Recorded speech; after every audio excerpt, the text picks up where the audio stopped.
Hey guys, how's it going? Kamon Bata here. I've just gotten a notification that this is being streamed directly to YouTube.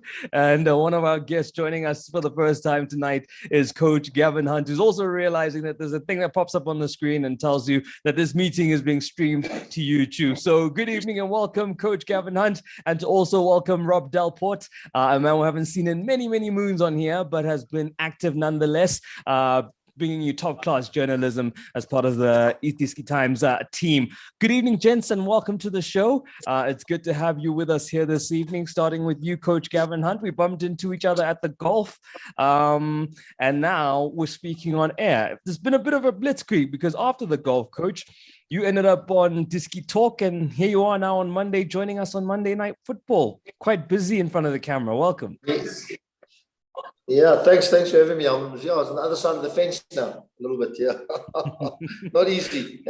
Oh, there we go. So I thought I'd engage you so we can help you fill up your time a bit more with all the downtime you're having. Rob, I'm actually thinking about you because coming off today when we got the email for what's happening on the show tonight, I saw your email address, FM South Africa. And I must tell you, I'm quite enjoying Football Manager. I've been pouring many, many hours into it, the Xbox version. And it's a great game. So tell the guys at Sports Interactive that they must keep up the good work. Okay. And then they must bring back the touch version. I had the touch version. I thought it was a lot easier to navigate.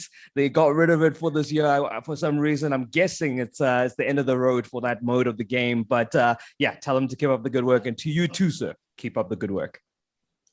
Thanks, Combs. And good evening, Coach. Football Manager is how we pretend to be you.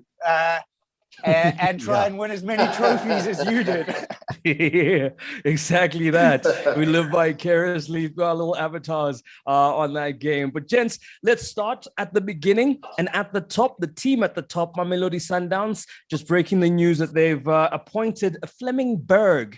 I'd not heard of this man up until today. And then I looked at his CV and it's quite impressive. Obviously, a big part of the Danish FA. That's where he's just immediately left. Before that, he had a stint at Chelsea where he was instrumental in bringing in the likes of Bosingwa and David Luiz.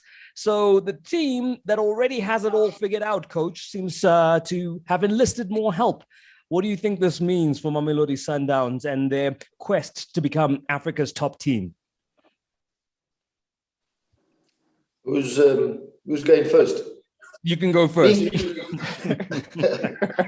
Well, I mean, football has been moving in this direction for some time now, with technical directors and sporting directors, and so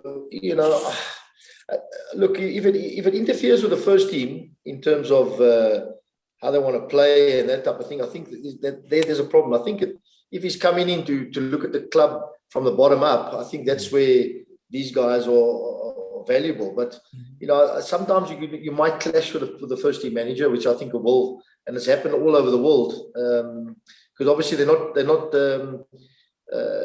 not responsible for results. They're responsible for the way you play and all that. But results at the end of the day keeps the first team manager or coach, whatever you want to call him, in his job.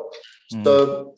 And sometimes you get a difference in philosophy, if you want to call it, or different direction the way the game should be played, or the players you look at, and so that's where there's a problem. So I don't know what's going on behind the scenes, how they've employed him, but I mean he's got a hell of a CV, and the Danish football has only been getting better and better over the last 10, 15 years. Have been unbelievable. So if he's played a part in that, I'm sure he has, which his CV says so. I mean he's a good man. I mean the problem is the gap between that and where we are and what we're looking for and the way we want to play the game. So good luck to them.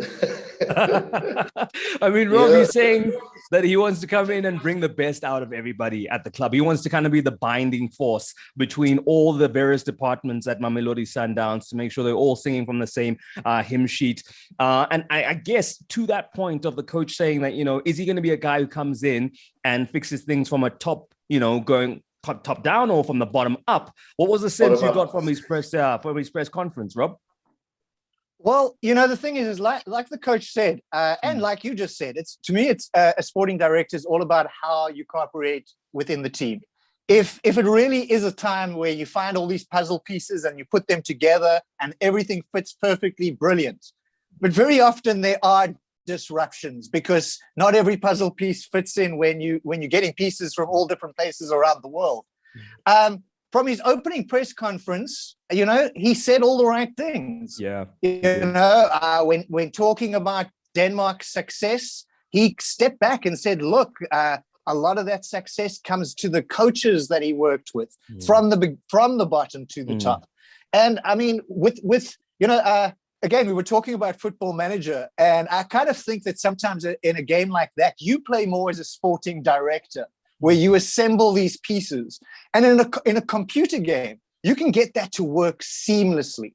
The human element often changes a great deal of things. You can put somebody who looks just like my girlfriend with me, and we're going to fight. Not everything fits together perfectly. What I do think was also quite interesting, though, that he's left Denmark when they are on a high. And like he said in the press conference, he's joining Sundowns when they are on a high. So they have a very good, interesting foundation to work from. I'm not sure we've ever seen a sporting director completely work in South Africa. I think what we've seen more of, we've seen head coaches fill the role. What's the difference between a sporting director and a technical director? That is a good question. It's the same thing. I've always thought it was the same thing as well. But I mean, are we saying that the role, Rob, that Kaiser Jr. has is the same as Mr. Berg's? Yeah, well, I've always found that when clubs said sporting directors, when you looked at those clubs, you found out that maybe they had, Al actually plays basketball as well. Yes, that's what I'm thinking. But it was a term that seemed, they got a cricket team and a rugby team as well now, Sundowns. Yeah. So, well, maybe he's sporting director over everything. Maybe we're going to see a Sundowns rugby team. Mr. Motsepe does is one domain at a time, guys. No, he's got one already. The Bulls. Yeah. So maybe we're going to see the Bulls playing in yellow one day. I doubt that. So I guess you got the blue. You just need the yellow. And then obviously, like I'm saying now, gentlemen, you have someone who has that kind of CV coming in to do what is a very important job because he has to essentially get along with everybody. And then we see where on the other side, I brought up the example of Kaiser Jr. I mean, does he have what's required to be a sporting/technical director when you look at the kind of caliber that's being enlisted to help the likes of Mamelodi Sundowns? It's for me, it's very different because obviously you get internal hires and you get external hires. The one thing, Kaiser Jr., he's grown up. I mean, the name says it all. The one thing he should have is the heart of the club. Whether that is the same, CV for a sporting director as Mr. Berg has, well, that's another story. There's some people who get hired from inside and sometimes they're headhunted from outside. And I think that's what we're seeing here. Yeah, no. Coach? No comment. Okay, cool. We're gonna keep score of those. Just keep track of how many no comments. Look, I don't know what the thought process. I'm not involved. But I mean, for me, the most important thing is to get more qualified coaches in your clubs, and rather have all these directors, or I think, to get better qualified people so you can produce better players. They can put better teams in place because, really, if you look at the two clubs, I mean, their youth development football, how good are they? I mean, are they producing, players? That's what you've got to look at. If you go back to clubs that really had good coaches, I mean, the Ajax days, they produced a lot of players for the first team and sold them on or whatever, So for me, these sporting directors and technical directors have got to be more on a technical basis than a what you mentioned about part of the clubs and things like that. I think you need to have more technical or tactical understanding and trying to get coaches more qualified so we can produce better players. So we don't have this merry-go-round of players, and that's where I see this whole thing. How it correlates with the first team, that's another story. Because, I mean, you're going to clash with the first team coach. There's no doubt about it. I don't care what anybody says. They're going to clash with the first team coach because, you know, he's on a different wavelength, different experience and these type of things. So it's all good, very well, having these titles and having these people. But certainly for me, I think it's got to be more on the ground level where the juniors and the youth trying to get that gap and get players to get to the first team. So that means a more technical person, I think. That's my opinion. Okay, well, let's see how he does. I mean, he'll have a lot of hand-holding from the likes of the head scout, Esram Nyandoro. You've got the likes of David Notwane. They're working with the younger guys. So it'll be a lot of collaborative work for Mr. Berg, and we wish him all the best as his tenure begins as the sporting director or the technical director at Mamelodi Sundowns. Now, let's turn our attention to their game in the CAF Champions League, one that seemingly looked like a walk in the park, Rob. But what was nice about it is that you kind of started seeing a couple of the faces that don't get as much game time. And to be fair, if you look at Kermit and if you look at George, they both took their opportunity with both hands. Yeah, I mean, as someone based in Cape Town, I enjoyed all three goal scorers because I obviously got to see George coming up at Ajax. I got to see surprise a lot at Cape Town City and Kermit obviously at Cape Town City. Coach knows Kermit well, and I'm sure he wishes he would have scored those goals every week. Because when Kermit scores them, they are beautiful to see. It's and this is the thing is that I kind of do feel for them because I've always thought, you know, like someone like Kermit, for example, consistency has always just been a bit of his downfall. And to be consistent, you have to play every week. You know, you have to play regularly. So it was nice to see them come in and do that. I just want them to keep doing it because that's like always been my thing with South African football. I've seen so many of our footballers do these beautiful things, give a 10 out of 10 performance one week and then a 4 out of performance the following week. And yeah, it drives me crazy sometimes. I mean, Coach, what do you do with someone like Romeo who, you know, can come in and obviously now you've got this one game under your belt as him. Is it key that he's in the next game, or as a coach, do you use him for that purpose of what he came for on the weekend and that particular game? And so it doesn't mean that because, you know, he's got off the mark and he put in a good performance, he's a shoo-in for the next game. As a coach, what goes through your thinking after a performance like that from some of the players who don't get as much game time? The most important thing as a coach, when you get to this time of the season and you're in contention for trophies like they are, Sundowns, you've got to try and get your squad all game ready or match fitness.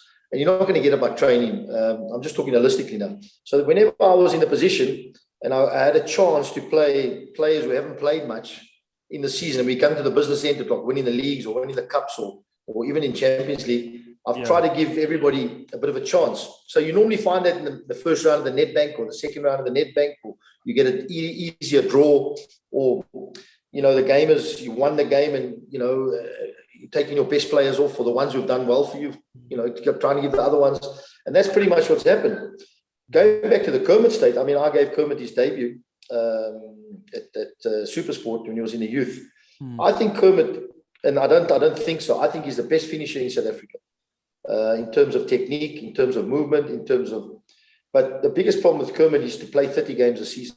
And I think, and I've told Kermit to his face, I think he's the most underachieved South African player, because I think he's a player who should have played in Europe. He should still be there.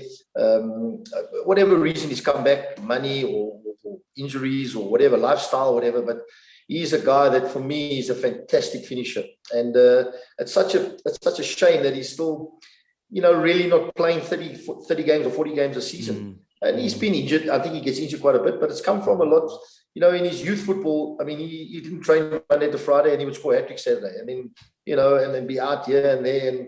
And he's a lovely boy, but at the same token, he's underachieved. I think he should be playing at the top level. He could play anywhere in the world. You know, he was that good when he's on his game. So at Sundowns, he's going to get more and more competition. I mean, the boy Peter Shalile, he's you know, what Peter does, besides scoring goals, he'll work for the team and he'll create goals.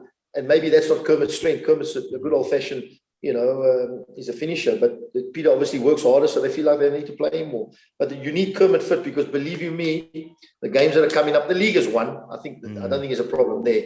But in other areas, maybe the cup, where they could maybe play. I mean, they're playing the team. What's the name? Summerfield or Clinton's team. I mean, come on, I mean, they could do what they like there, I think. Yeah. So, but Kermit certainly, for me, certainly needs to be there and about. George is another story. You're going in the team there. There's so many midfield players. Sure. I don't know how that. Obviously, it was maybe a financial decision because of his age when he went there. But really, George certainly had a good season or two at Chiefs, and I'm sure that the money was maybe not as much as Sundowns, but I mean, he's certainly career hit a bit of a block by going there, but hasn't played much, so it's going to be very difficult for him to get in the team consistently. There we go. And I mean, Rob, looking at that situation that Sundowns find themselves, Summerfield Dynamos the next game. I mean, is the league then essentially just the sharpening of the sword for these CAF Champions League engagements? Is that what it's become now, considering the position they're in? Well, yes and no, because the one thing about having a really big squad is that you do have a lot of competition in the squad. So every time those players are rotated, they do come in and they compete. So it's a nice thing to have for the Sundowns coaches, is that it really shouldn't drop down a level. And there's not a lot of games to go now. They can use these games to work up for the Champions League. Obviously, that is the cherry on the cake. The Champions League is the thing they're looking for. I think the Nedbank Cup and the league obviously is pretty much wrapped up. But I think they're going for the quadruple. They really believe that they can win everything. So when you've only lost 4 games in 2 years. I mean, everybody knows winning is addictive. Losing is a bad habit that is just like winning. But winning is really addictive. And when you really, I mean, it's what I think every coach wants to get into their players is a winning mentality in every game. And I think for the past 3-4 years, that's one of the things that I've noticed a shift in the players is that they got used to winning. And it became part of their hunger as well. And it wasn't just a coach pulling his hair on the side every game. They were playing their role in the winning as well. Okay. Well, let's move on to the other teams. Yeah, coach, go for it. I think what Sundowns have done well is that they've kept the team fresh. So the only time you need to change a team is when you're winning. Now, listen to me what I'm saying. When you're losing, you don't want to change the team too much. So, and people say, well, what's that about? But because when you're winning, you can bring players into the team and into the setup, and you'll try and keep a little bit of momentum there. When you're losing, you want to try and keep your changes to a minimum. So they've done well. They've got, and there's other clubs that should learn from this. That when you're winning, you need to be bringing players in. I don't think a lot of clubs do that in South Africa.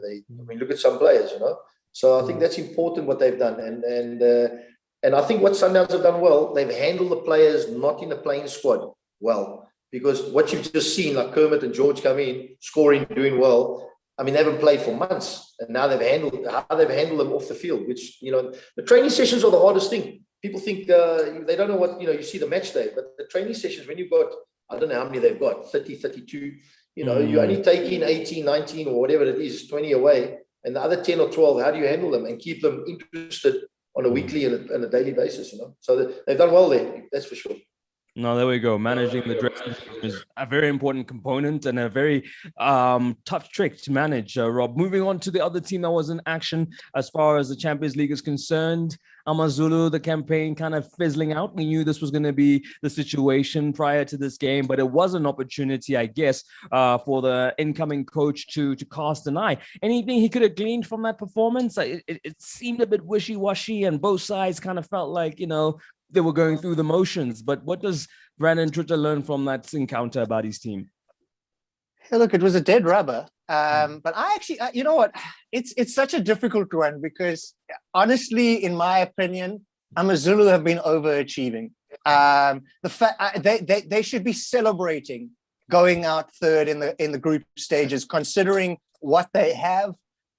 considering everything. I mean, look, maybe it is the start of something, but I kind of think like what Benny achieved with them, it was kind of remarkable.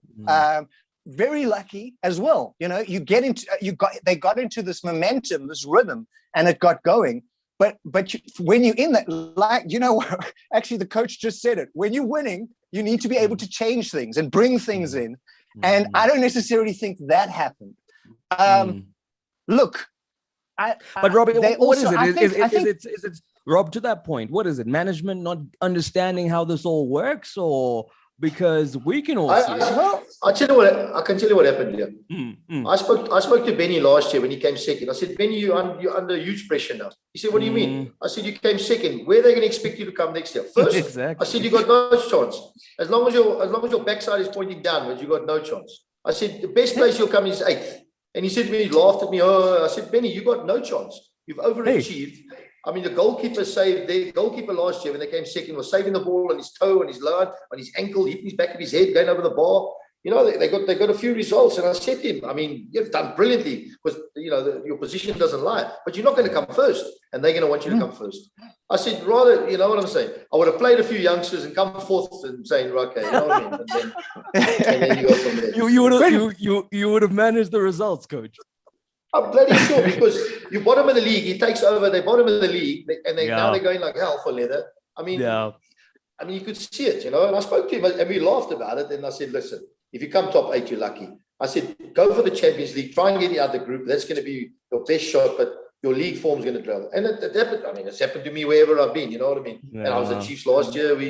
Champions League, we flying, and another we battling on the domestic. You can.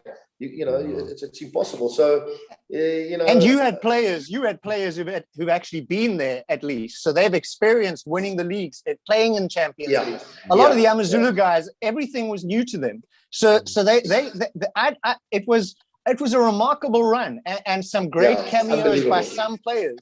But you know, the difference between, you look at Sundowns, they were top, and then they signed better. You can't get better with free agents, because there's a reason players are free agents. I always say to my chairman that I work with, or CEOs that I work with, we need to sign a player better than our best player.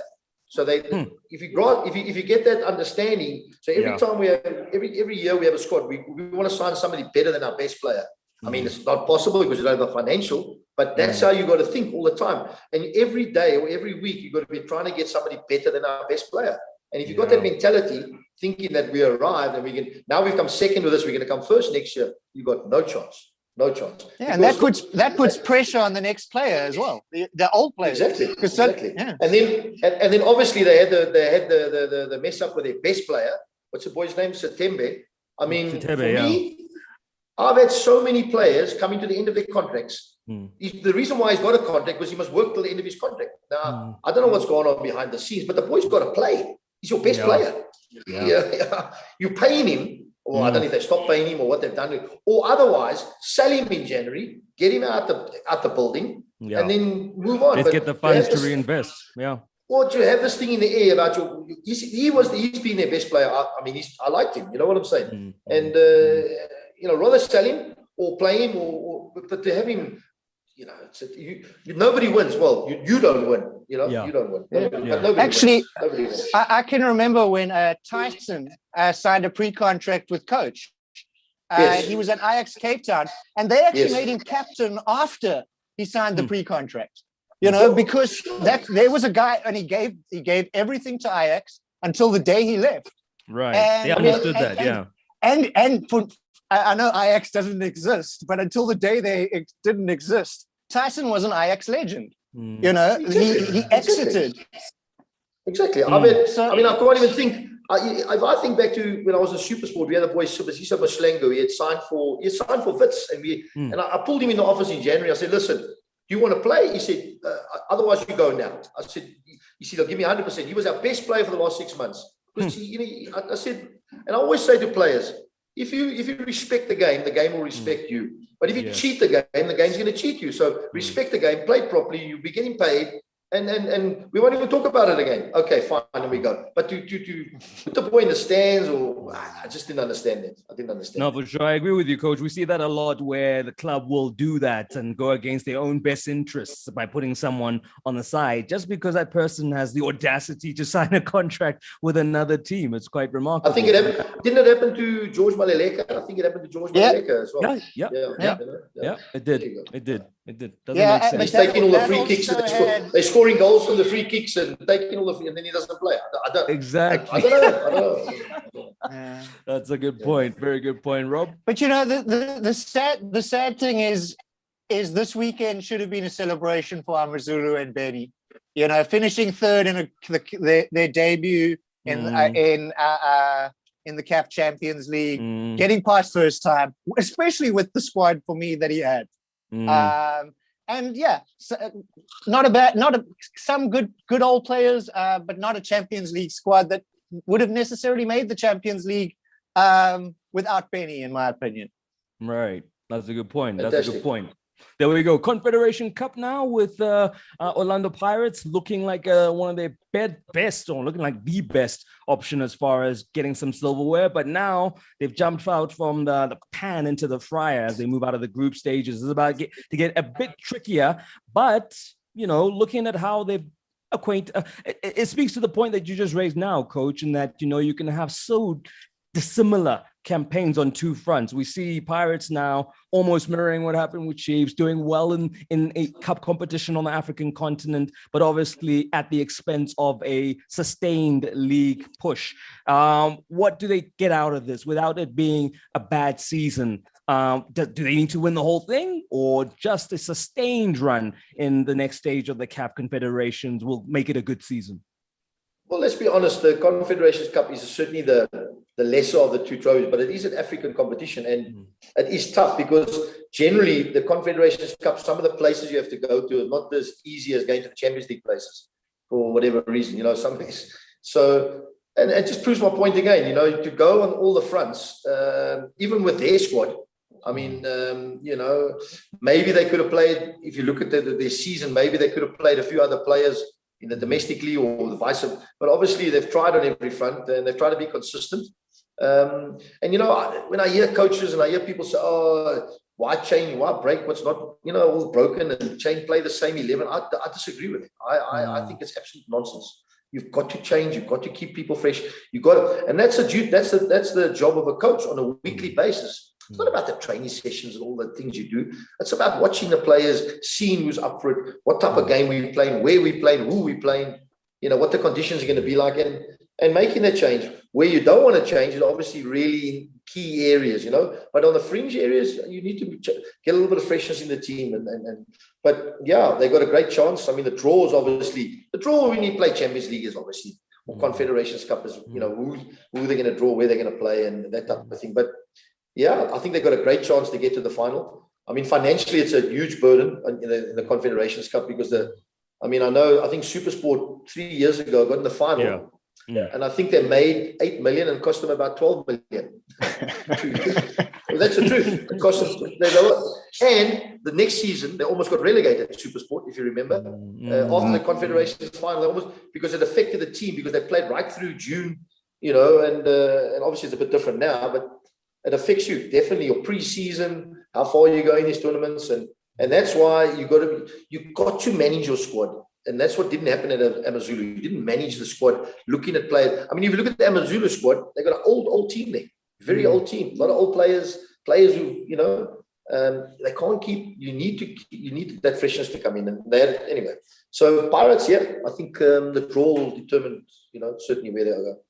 I want to speak about the freshness thing, Coach. I mean, how does that work, or how is that balanced with what seems to be a reluctance to play younger players, right? So now, obviously, you want to bring in new faces. The ones that are cream probably are tied down to contracts. So yes, maybe you can get one or two out of those with a transfer fee. But obviously, it would seem to me that now youth will have to be very important in kind of helping you get to your goal. So in terms of that, why do we see such a blockage of, youngsters being entrusted with opportunities to take the baton from the older guys, in their midst, for the betterment of a team? Well, I mean, are you talking generally, or are you talking a certain club? Or, I mean, you also got to remember, what's the relation? The most important relationship in any club is between the coach and the CEO or the chairman. Forget it. That is the most important relationship, because if that is strong, then you could, there's a chance. Where the reluctancy comes with coaches, they're a little bit afraid to play the player. Obviously, they need to be good enough as well. Now, if I look at the youth and I look at Diski level, I think it's a level that's miles away from where we should be. If I call a spade. I mean, how many of those players can play in the first team? There's players playing in the Diski now, been there for 3-4 years. Yeah. Surely they've got to have 1 year there, and then either they're out or they've got to move on to another club. They keep the Diski level. I watched players there for the last 4 years still playing Diski football. That can't be right. There's something wrong there, and that's my biggest gripe. I mean, if that's the next level underneath, there's a problem. So there's a couple of things. Relationship with the chairman. Are we brave enough? Are they good enough? I don't think they're good enough. Maybe also. But otherwise, you've got to also look at your squad. Sometimes you might have a left winger who's 24 and he's a very good player, but you've got an 18-year-old as well. So don't sign a left. Let's keep the next one, underneath. What happens in a lot of clubs, they sign a 24-year-old, then they sign a 30-year-old, then your 18-year-old struggles. So, or they sign 4 left wingers and the balance of the squads. If you look at the balance of the squads around the PSL, I think there's a problem. I think the balance is wrong. There's too many in one area, less in other areas. What's the age difference? So wherever I've worked, we've always looked at the age of the team all the time. You never let a team get old together. So we've got to keep the age right, the balance right. We need the experience, we need the youth, but in positions, we can't have too many 30-year-olds on the right wings, or I'm just giving you what it got, and then nothing underneath. So let's get the balance right. It's no good if we got a very good 18-year-old right back and we bring in a 35-year-old in. Yeah. We've got to trust him. We've got to go with him. You know what I'm saying? So the balance has got to be right. That's my opinion. There we go. Never let a team go all together. I love that. Rob? I'm old enough to, when I moved to Cape Town, it was a year before Coach Gavin introduced Benny with 7 Stars. And it's the last time I've seen a teenager who was completely 100% ready to play at that level. And Rob Moore never believed me. And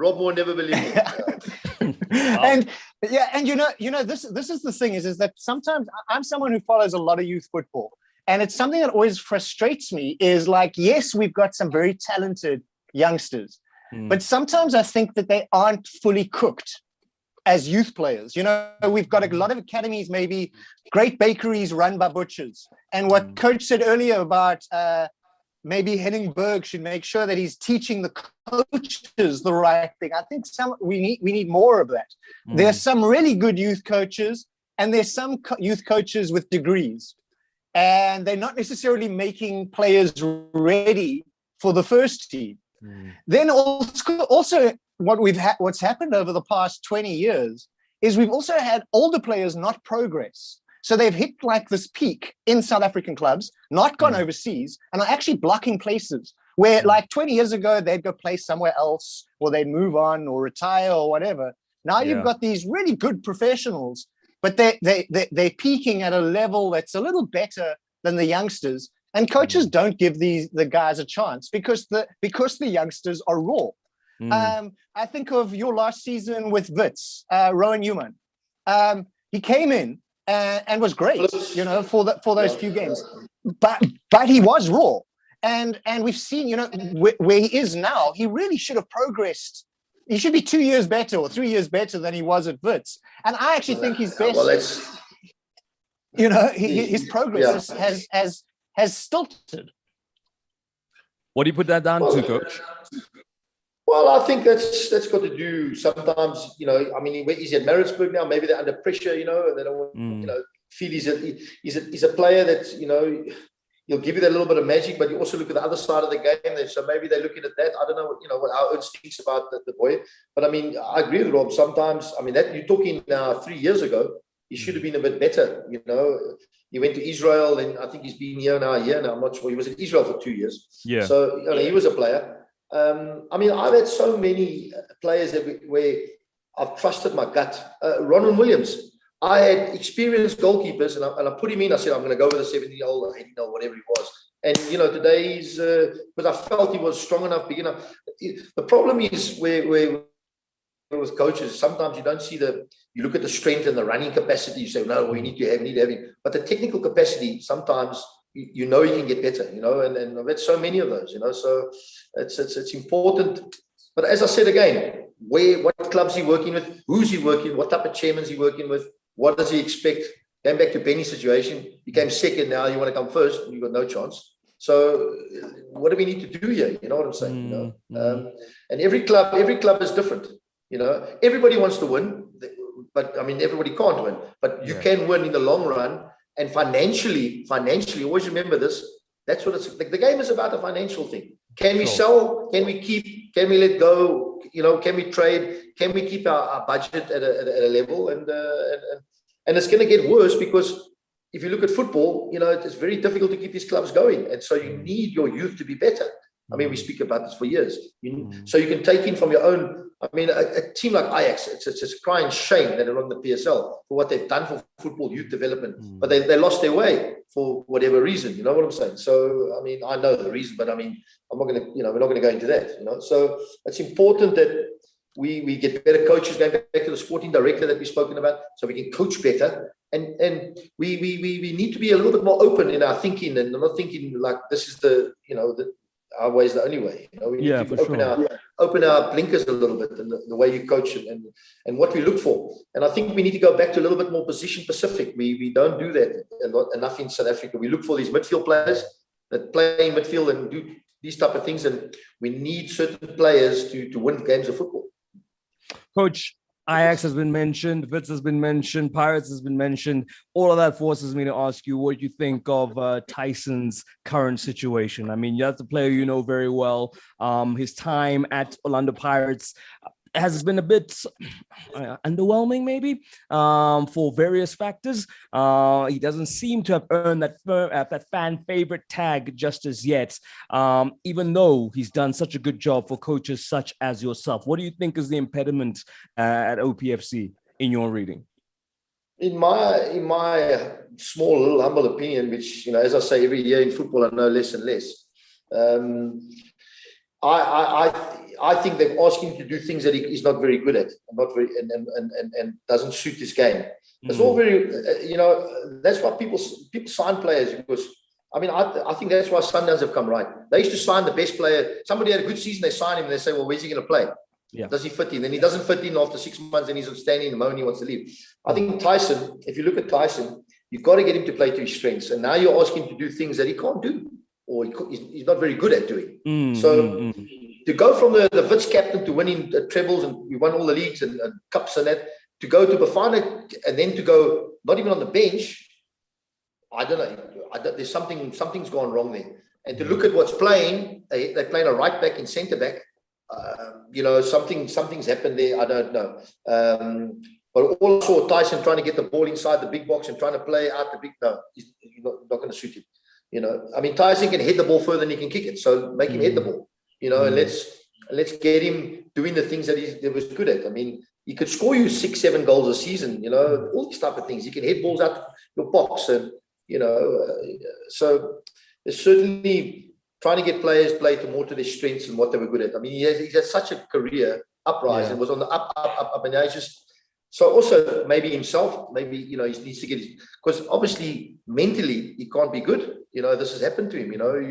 You've gone from the top to being right out the not even playing, not even on the bench. So there's certainly, and I always say centre backs mature after 30. Your best centre backs around the world are all over 30, and that position is where you need the cleverness and he's got that. So I don't know what's happened there. Yeah, I know. The mind boggles as to how a player like him, who has hit so many high marks and high notes in his career, is finding himself in the wild. Let's move on now. We've wrapped up what's been happening as far as African competition is concerned, focusing now on the DStv Premiership. Rob, Cape Town City managing to get 5 past Baroka in this one. I mean, Tinkler said it could have been 10. with Baroka, it can be whatever, you know. It's like sometimes they're in the mood, sometimes they're not in the mood. Unbelievable.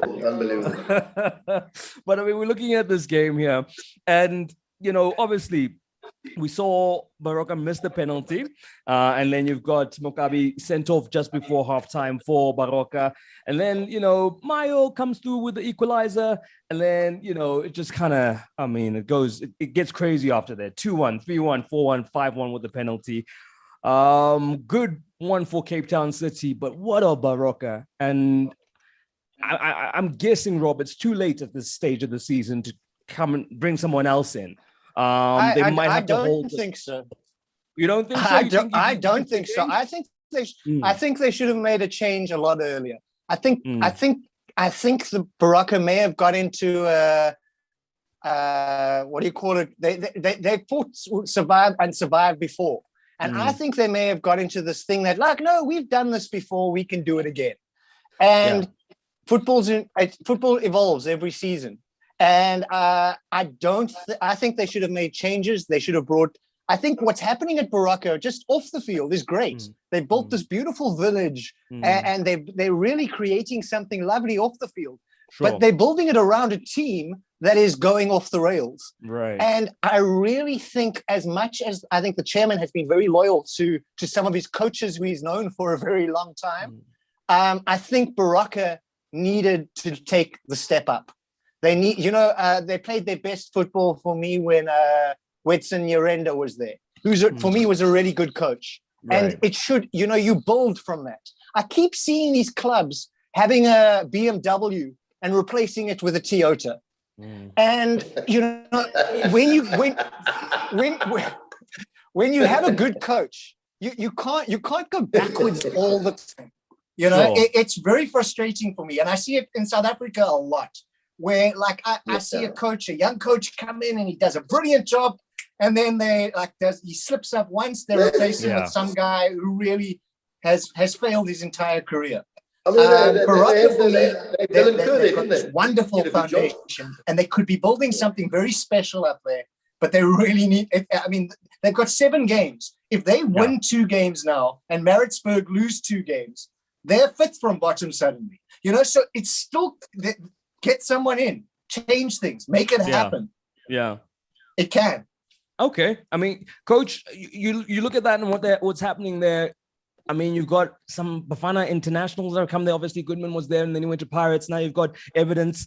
I mean, they seem to have all the makings of a team with the right ambition and proper personnel in certain positions. It strikes me as they're not willing to go that last frontier of giving a coach and saying, here you go, now you take care of what happens on the field, and we'll take care of what happens in the back office.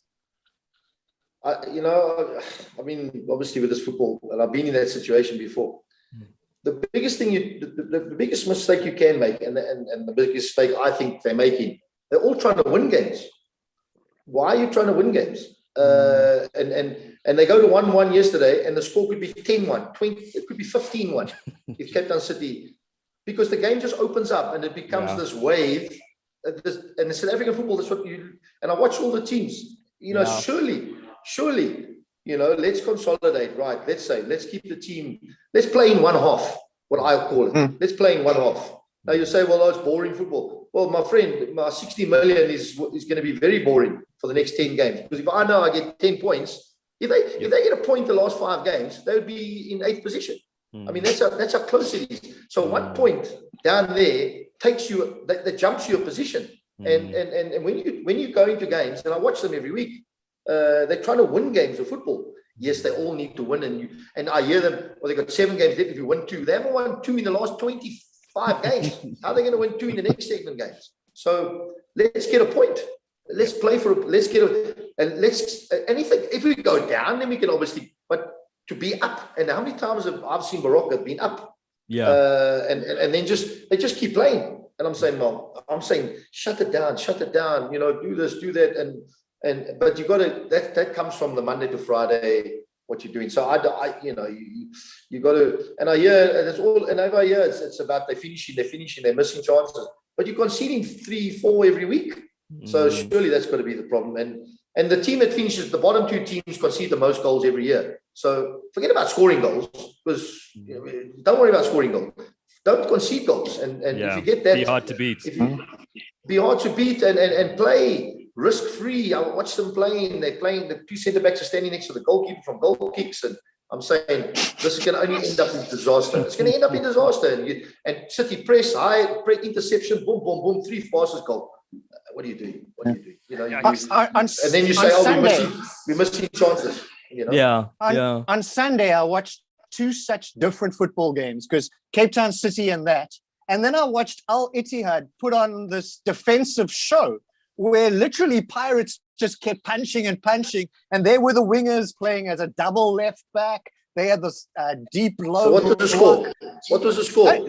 Exactly. And 0-0. They needed just the point, and they knew. Yeah, they knew. They needed just that point, and they focused, and they got it done. Yeah, you know, and it was so extreme. It's, you know, that's, you know, and we South African, we haven't got that in our mentality.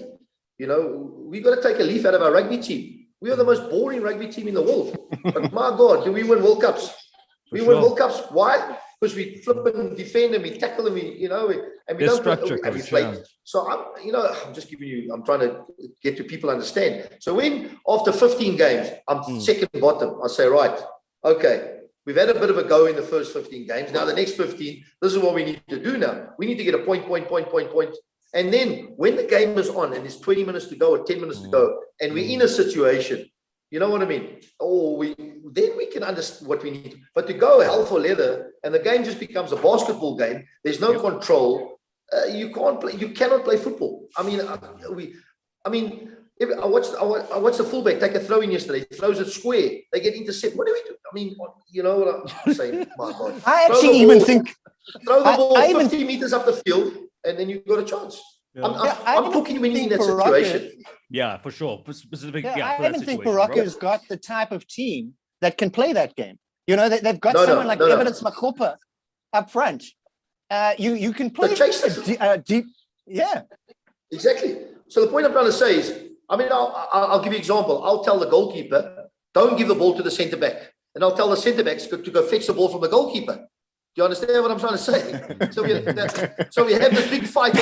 We have this big fight in the field, and the goalkeeper ends up kicking the ball. Then we know we're in business, because now my back falls on the halfway line. And I mean, it's horrible to watch. But my friend, when I get a point and I've gone up one position, because now I'm second bottom, and I get another point and I'm third bottom, and Maritzburg are not winning, and Galaxy are not winning, and Chipper not winning, I'm in business. I mean, so when I went to Chipper at the beginning of the season, I mean, we weren't great, but we 0-0. And then we play Chiefs, we get a hiding, we play Pies, because we try and play a little bit open, we get a hiding. I say, okay, we go back to 0-0. We had 5 0-0s in a row or something, you know. But we were surviving. And if they go back to that, we will survive. We will survive. Exactly. That's the game. Exactly. I mean, the coach, no, it's fine. The coach just brought it up, Rob, because Tobejane was trying to almost apportion the blame to the players. I think one of his pearls was we can convert penalty kicks in cups, but come league games, right? So he was saying that we have. It still would have been 5-2 or 6-2. Exactly. Yeah. And now the game against AmaZulu is a must-win. So every game is a must-win. Listen. It's for me. It's sad, because, like I said, I actually, you know, I love the idea of a proper club, because we've got 32 professional franchises and very few clubs. So when they actually build something and do something, that excites me. Even if it is in Limpopo, where it's far away from me. And I've got Ikamfa in the Glad Africa Championship at the moment. You know, I don't want to see something like that in the Glad Africa as well. We've got Amatux in the Glad Africa. These are teams that have some sort of foundation. And those are the ones that I actually want to see excel. But very often, you know, you can have the right tools, but if you make me do your carpentry, you're gonna have bad cupboards. There we go. That's a good point. Well put. I tell you, I would love to be at the start of every season. I would love to be in the boardroom with the coach and the chairman, and I would love to hear what just that initial conversation. So, coach, what do you think this year? No, we're going to win the league, my friend.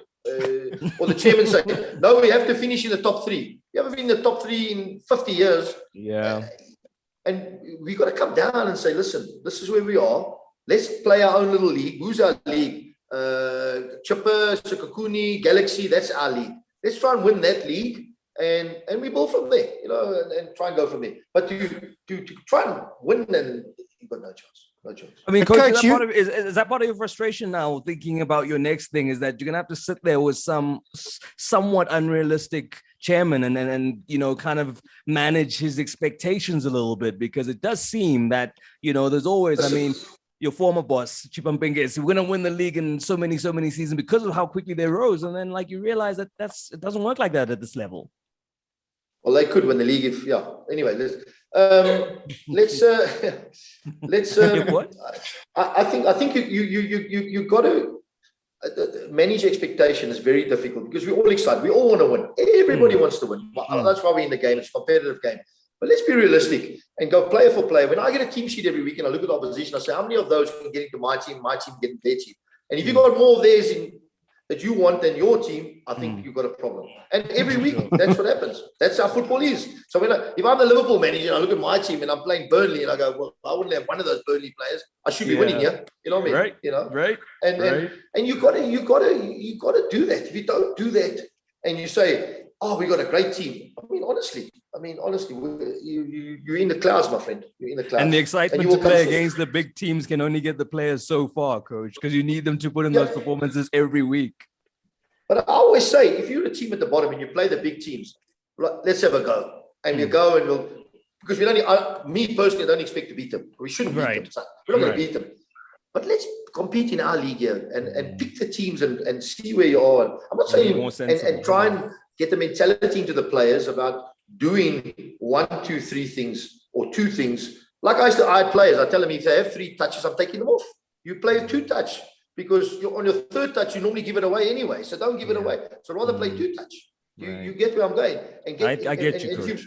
And if you mold it and you get that in there, you will be successful. You'll take average teams. I mean, I've coached very average teams and we've been successful, But you play to their strengths, yeah. Yes. You think, people say, they don't like my philosophy. Well, your philosophy is determined by the quality of the players that you've got. It's not determined by I want to play like Barcelona. I swear to God, I want to play like Man City. I'm going there, by the way, next week. Oh, beautiful. Oh, this philosophy. Nice. Fantastic football. But if I got certain players, I can't play like that. Let's play. Going back to Tyson. You can't expect Tyson to play out the back. It's not his strength. He will give the ball away. He'll get caught under his feet and blah, blah, blah. Let him just hit the ball in the channel, push up, hit the ball when it comes back and tackle and play simple. And you'll be brilliant for you. You'll be brilliant for you. You know what I'm saying? Now we hear you, Coach, loud and clear. Rob, moving on to the counter that saw Chippa losing 3-1 to Kaiser Chiefs. Kurt Lenke's, his record now sitting 2 wins, 5 draws, 3 losses in 10 games. Obviously their situation is kind of precarious, but on the converse is you have a Kaiser Chiefs side who, obviously looking to finish strong. Now it seems to have clicked to the players, Rob, that, if they put in good performances, they can keep things interesting until the end of the season, except that, that wasn't the start that they had once they found out that their ban had been lifted and they can make up those games. So where are they now at this point in time, Kaiser Chiefs? For me, listen, I grew up watching the great Kaiser Chiefs, of the 70s and 80s, and good performances have not been there this season. There've been good individual moments, good 15 minutes here, good 10 minutes there, but it's been a long time since Chiefs have had a really good 11. Against a team like Chipper, and in the game, in the first half, Chiefs weren't necessarily running away with it. There were some moments. And then some good moments happened. And the problem is it's consistency. Are they going to do this in the next game? I mean, they lost to Arrows in that game that you mentioned just before the international break. In fairness, there's one consistent team, in the DStv Premiership at the moment, and they're running away at the top. And everybody else has these little groups of games where they've been good. Royal AM in the past couple of months. John Maduka's doing great stuff there. Cape Town City since the beginning of 2022. But the consistency isn't there, and certainly not with Chiefs. It was a lovely goal.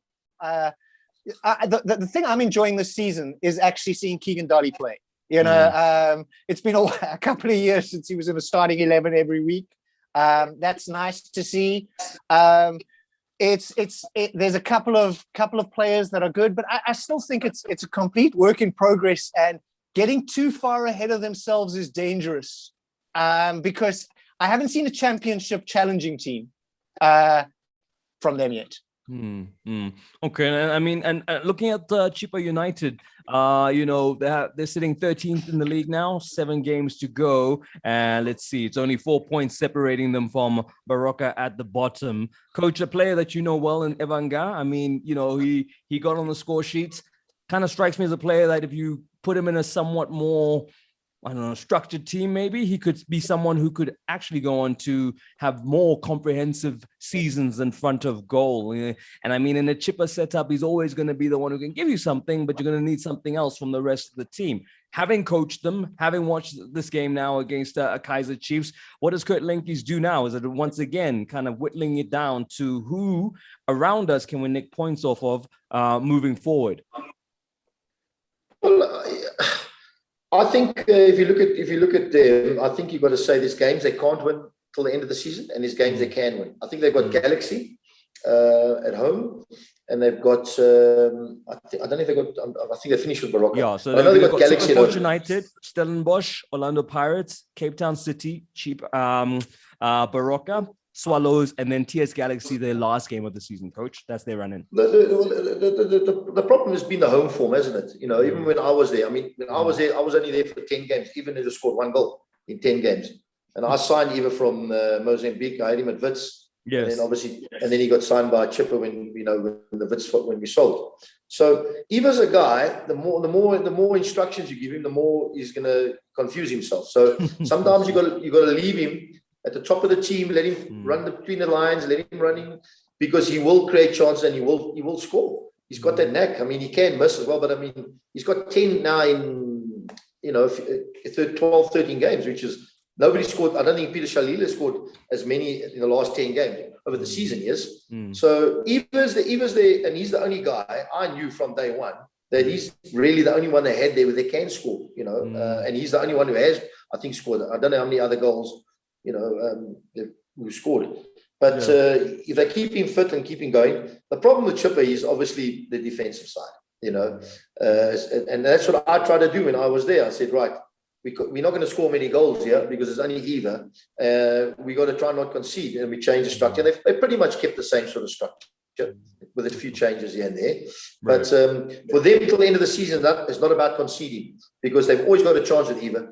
If they keep a few clean sheets now, which is going to be the prime, they play Supersport tomorrow, they've got to keep a clean sheet. And I think Eva's got a chance to score. Because Supersport, if you look at really struggling with numbers, and if anybody out of that top 8, 9, 10, I think Supersport is a team that's really struggling with numbers and position strength. And now they got Kabuza out, and another one got sent off. I can't remember.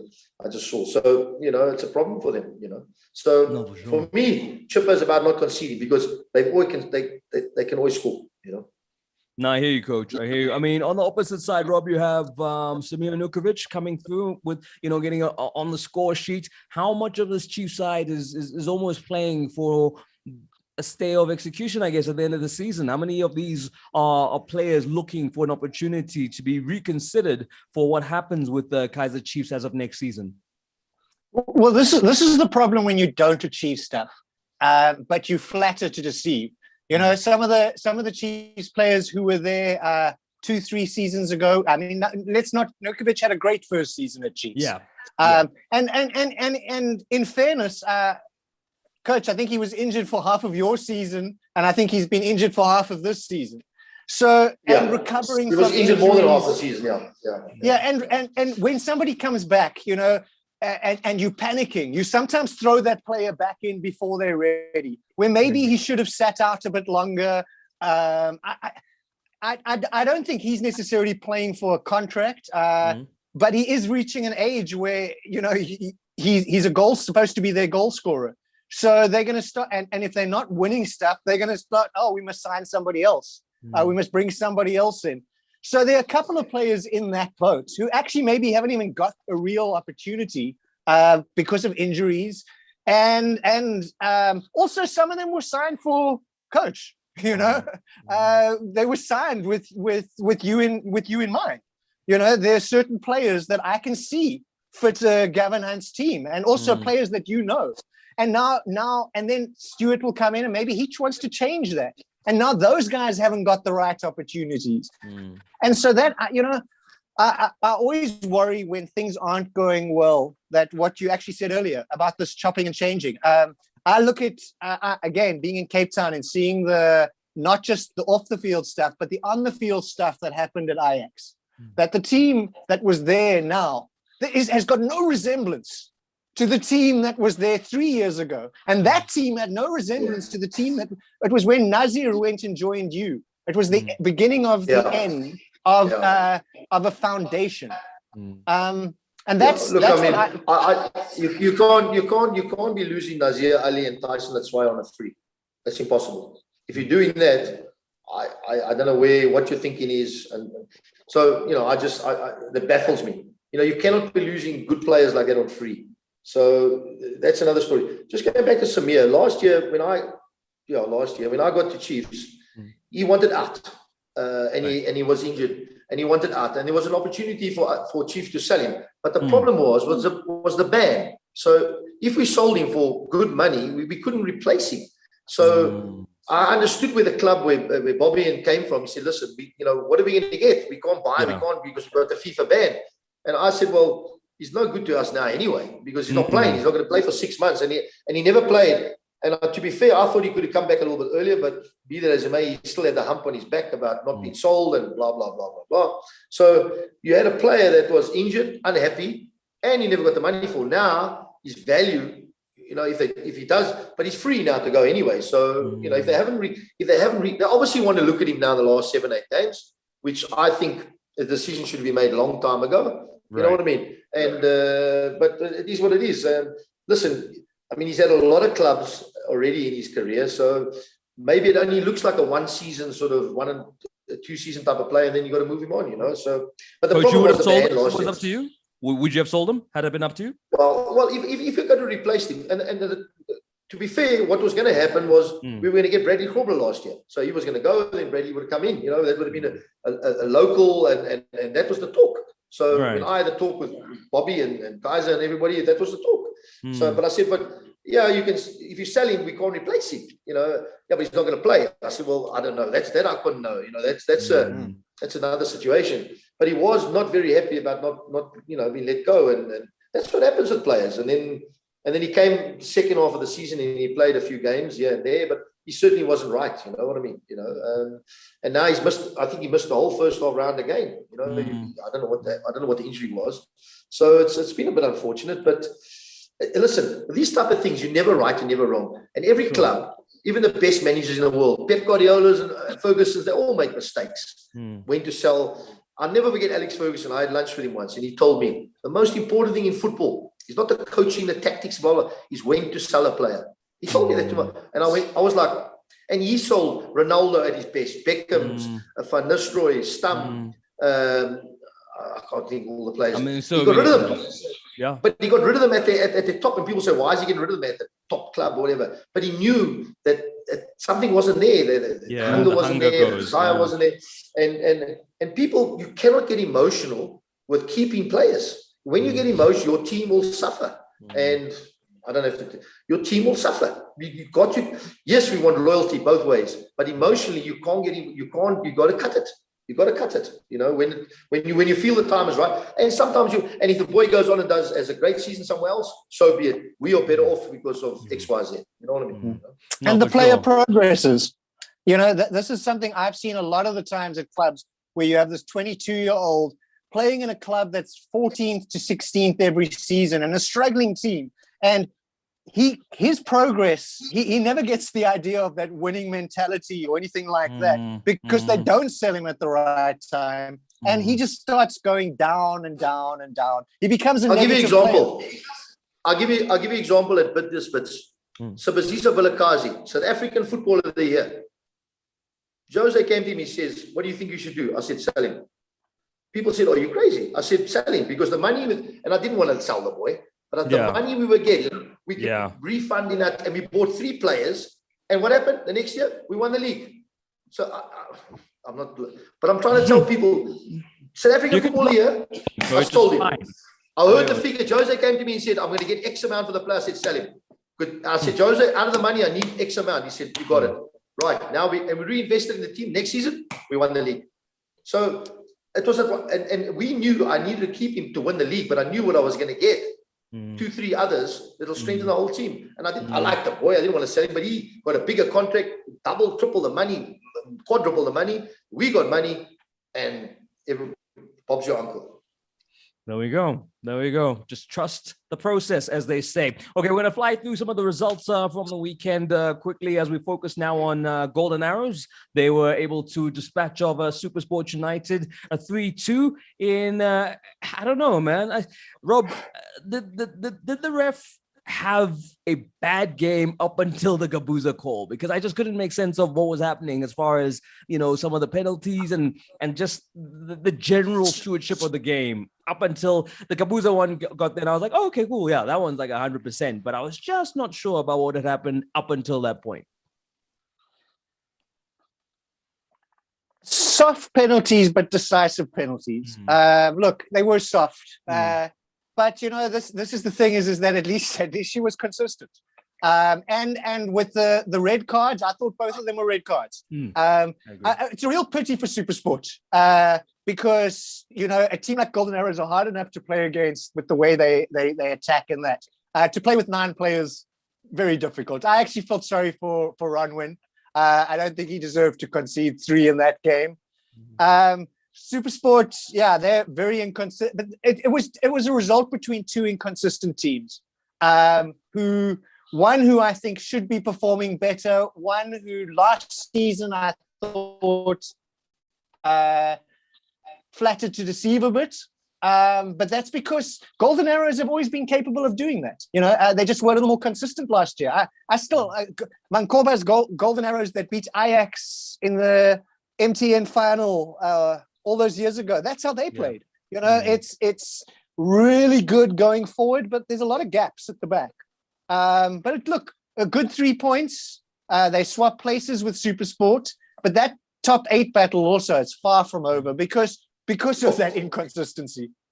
Yeah, exactly.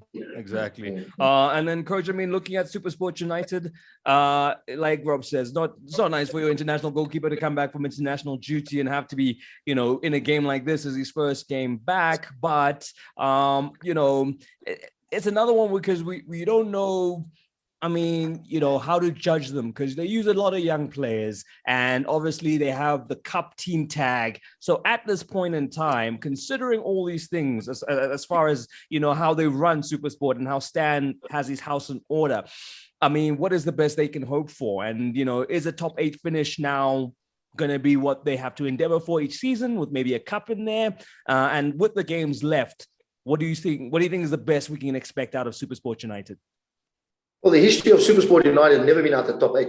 And I think this year is going to be their biggest challenge to be in the top 8 because of the injuries and because of the defensive structure. I mean, they've lost pretty much their whole defense. The 2 centre backs. You know, they've got Sienna Klapper, who generally was a midfield. I made him a right back, but anyway, playing centre back.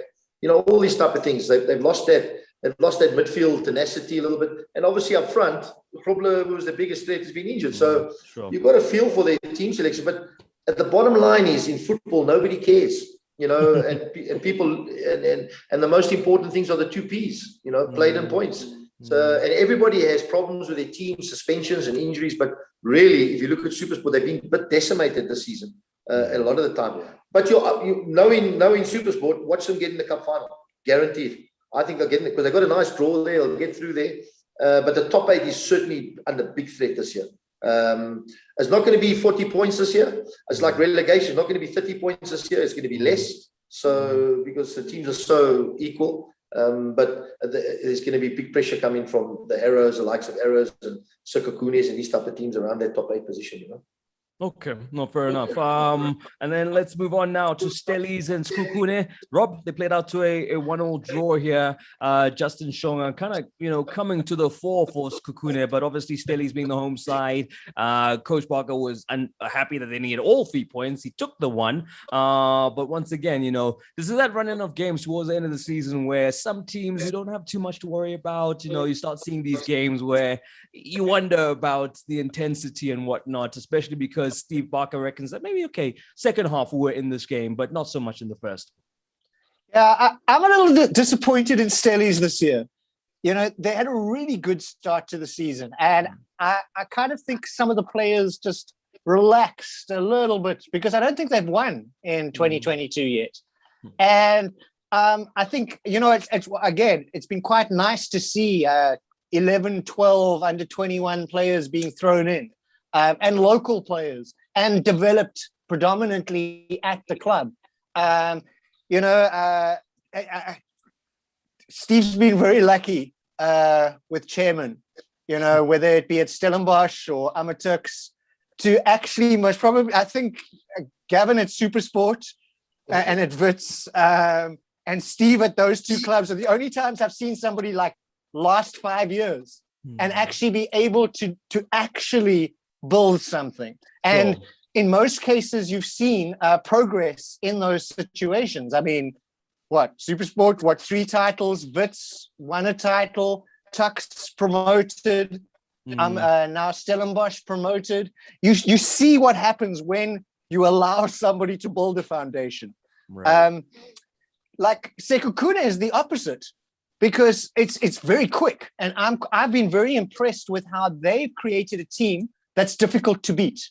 And kind of what Coach said earlier, they're not necessarily playing this flamboyant football or anything like that. They're pretty steady. It can be, I thought a draw was a pretty fair result for that game. Being at home and being how Stellies played last year, I really wanted them to get a home victory, but maybe they're waiting for their fans to come, because they've never had fans in the Premiership.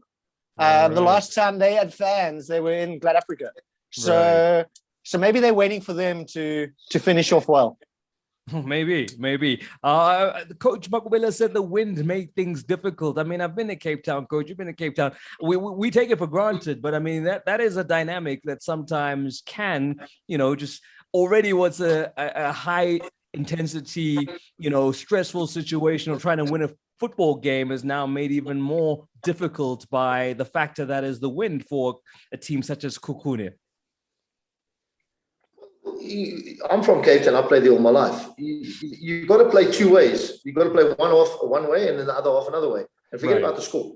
If you do that, you'll be successful. So, when you're playing into the wind, people say, you've got to play much narrower, far narrower. When you play downwind, you've got to play much wider.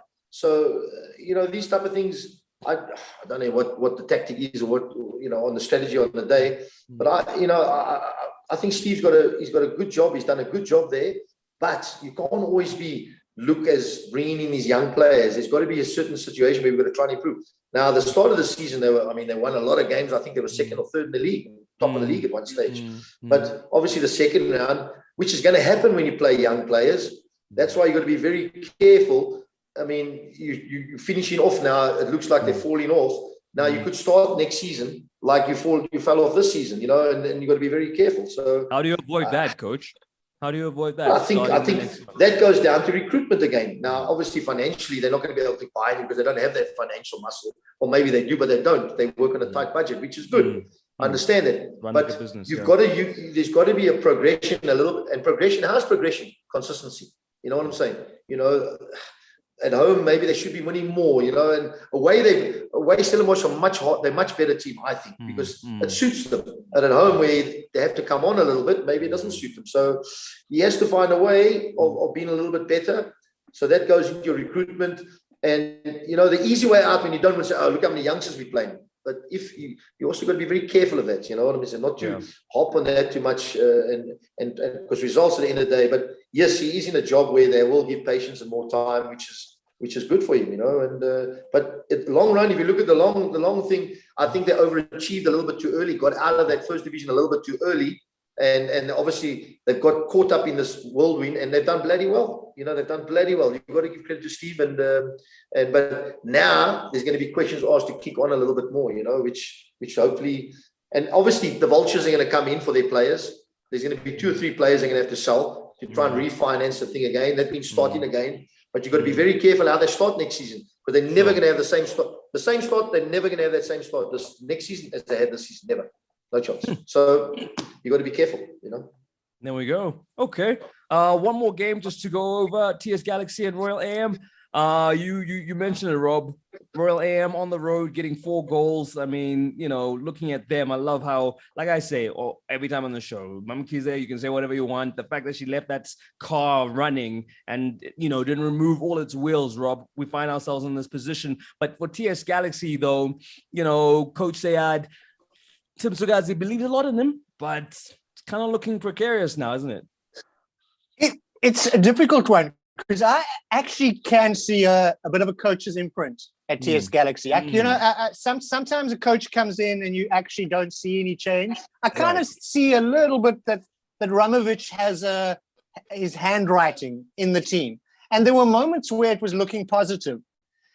The problem when building, when you're in a hole, is you have to make a lot of progression to get out, or otherwise you keep stumbling and falling.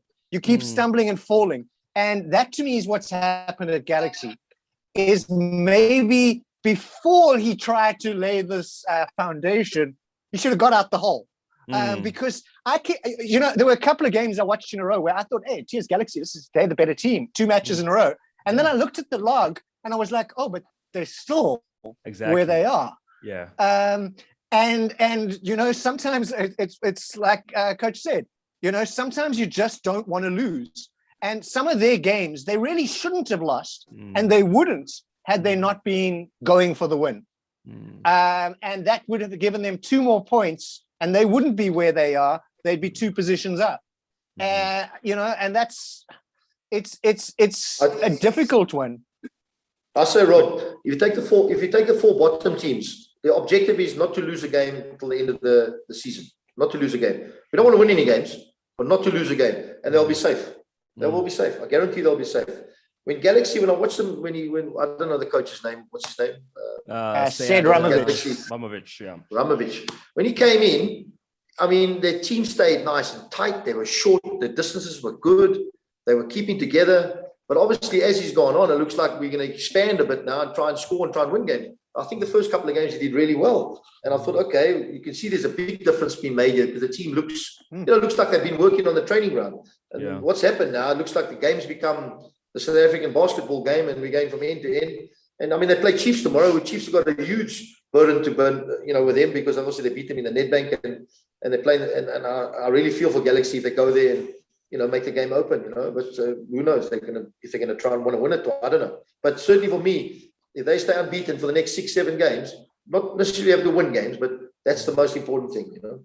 Yeah, no, and Rob, I guess it didn't help either when management decided to move on some of the top players. I mean, you're looking at someone like Matupu, you're looking at Mokaila going to Royal AM, strengthening the opposition essentially. Yeah, well, Makupu's player of the month at Royal AM. He could have been that at Galaxy, and we could be talking a completely different story. But Rob, was that the coach's decision or the owner's decision? Well, that's the question. What you were talking about this is something that always bothers me is that we trying to fast track things too quickly. We always like what Galaxy, I think, happened is that they started getting that foundation. They thought, oh, we're good. Let's go to the next level. And I kind of remember what Gavin said the time you got knocked out of the Champions League before you won the league as Wits. Yeah. And people were like, how did you get knocked out? We haven't won the league yet. And you want us to win the Champions League. People are always trying time. If Wits competes, fine. But I actually think it's terrible when somebody wins the Champions League but have never been national champion before. It feels wrong. We were Wits University. We hadn't won the league in 100 years. Now we're trying to win the Champions League. Are you joking? Yeah, Are you yeah. I was told, listen, I was told to get out the Champions League. So let's not beat around the bush. Right. We get out. Yeah. Because we got no money. It's costing us a Exactly. fortune. And let's Costs more concentrate than where you we make. Galaxy are trying to play top 8 football and they're not in the top 8. And you can't risk it then. You know, if you who's above Maritzburg? I think there's an 8-point gap. Yeah, Yes. Gallants and then Maritzburg, yeah. You know, if those guys can start playing around now for the rest of the season, because they're pretty much safe. If they want to go for 5-0 wins and lose 3-0, then fine. You can't afford to do that when you've got 18 points. For sure. And like I said, and I like Galaxy. I like the idea that Tim's brought to the club. I liked when I used to actually follow them when they were in the ABC Motsepe, because one of my favorite players, who was a South African under-20 player, was playing for them, because he was a super sport player but disappeared after he just never made the first team. And then I discovered that he was playing in the ABC Motsepe League, and he was playing at this club called TS Galaxy. And so I started following them, and Tim was doing a lot of again the groundwork, building of a club that I like. But you have to get that foundation strong before you try make things too pretty. But also, Rob, you got to question the owner bringing in. He might be a good coach. I mean, his credentials and everything. But really, in the situation you're in, you're better off. I'm telling you now, taking a club Baroka. Do you understand what I'm saying? Or somebody, who understands a little bit. You're putting the guy under huge pressure. I'm telling you, he might be a good coach, and his coaching and sessions are good. But really, what do they need? Does he know I'm going to play in Cape Town? What's the conditions like? I'm going to play. Does he know? And I do feel it's okay when you're the top teams. You can bring in, foreign, like it happened all the years. But really, when you're down the bottom, then what do you need? You need to know a little bit more. Do I need to sell Machupu? You know what I'm saying? Now, okay, he'd been there for some time, so he knew him. But really, it's about selling the player or keeping the survival. You know what I mean? So, yeah, no, there we go. It sounds eerily like this Frank Lampard at Everton situation of bringing in someone who has never dealt with that kind of situation, and you're like, hey, man, get us safe from relegation. Okay, well, there we go. We'll run the rule over everything here this evening. I'm looking at my running order. We've done it. Well done, gents. That was a very, very robust discussion. I really enjoyed having you both on. Breath of fresh air after so long. Rob, it's good to have you back on. And Coach, thank you so much. I hope you enjoyed your first time on Monday Night Football with us. Okay, man. Thanks, man. Enjoyed it, guys. Okay, so thanks, guys. Are you going to Egypt, Coach? Egypt? Where? By camel? By ship? By private jet? No. You're going to go see some world-class facilities at Manchester City first. That's where I'm going. Strangely enough, talking about Football Manager, the video game took us to Manchester City. Nice. And showed us all those facilities. And yeah, I mean, to be fair, the women's stadium I dream of, because that's what we need in South Africa, like 10,000 seaters or 8,000 seaters. Yeah. I said that from day one. Yeah. Smaller, cottagey kind of grounds is what would work best in SA. I agree, but world class. Yeah, world exactly. class. Exactly. 8,000 seaters. Exactly. That's what we enjoy, need. Coach. Guys. Cool, gents. Thank you to you who's been on YouTube for tuning in and staying with us. We'll be here again in a week's time. Myself, Kamzambata. Until we meet again, make sure you hit the notification. Make sure you subscribe. Make sure you stick with us on Twitter as we turn around some of the best moments from this discussion. If your friends have missed them, you'll be able to tag them. Until a week, for myself,